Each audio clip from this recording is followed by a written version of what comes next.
आज सकाळी सकाळी उठल्याबरोबर अगोदर श्लोकला आणि ओवीला खायला दिलं. कारण त्यांना अगोदर खायला द्यावं म्हटलं, भूक लागली होती रात्री, पण त्यांनी जेवण केलेलं नव्हतं म्हणून त्यांना अगोदर खायला दिलं आणि मग लागले स्वयंपाकाला. आज चहा आणि ब्रेडच दिला होता त्यांना, कारण नाश्त्यामध्ये काहीच बनवलेलं नव्हतं, त्याच्यामुळे चहा आणि ब्रेड दिला.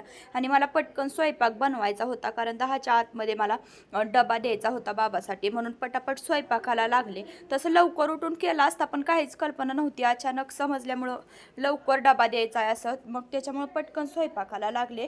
नवरोबांना पण जेवा म्हणलं अगोदर, त्यांनी जेवण केलं आणि मग डबा भरून दिला. आता मग ते तर गेले डबा घेऊन, पण किचन कट्ट्यावर भरपूर सगळा पसारा पडलेला होता आणि सगळ्या घरामध्ये घरभर सगळा पसारा पडलेला होता, कारण सकाळी सकाळी काहीच केलं नव्हतं. आंघोळ केली अगोदर आणि मग लगेच स्वयंपाकाला लागलेले होते, त्याच्यामुळे सगळं काही तसंच पडलेलं होतं. म्हणलं अगोदर किचन कट्टा स्वच्छ करून घेऊया आणि मग बाकी कामं करून घेऊया. घर सगळं स्वच्छ करून घेतलं. हे दोघं खेळून येऊन दमले होते, त्याच्यामुळे श्लोक तर झोपलाच होता. आणि आज उन्हाचं टेम्परेचरसुद्धा भरपूर प्रमाणात आहे बघा, त्याच्यामुळे भरपूर त्रास होतोय. आज दिवसभर थोडा वेळ आराम केला आणि 2 दिवस झालं क्लाससाठी गेलेच नव्हते. आज वेळ पण जात नव्हता, म्हणून म्हणलं क्लाससाठी तरी जाऊया.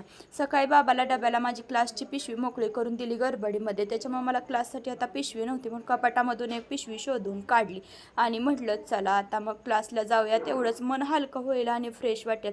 घरात बसून सारखं काही ना काही विचार मनामध्ये येण्यापेक्षा बाहेर थोडंसं वावरून आलं की चांगलं वाटेल, म्हणून मग गेले क्लाससाठी. सोबत श्लोकला आणि ओवीला पण घेऊन गेले होते.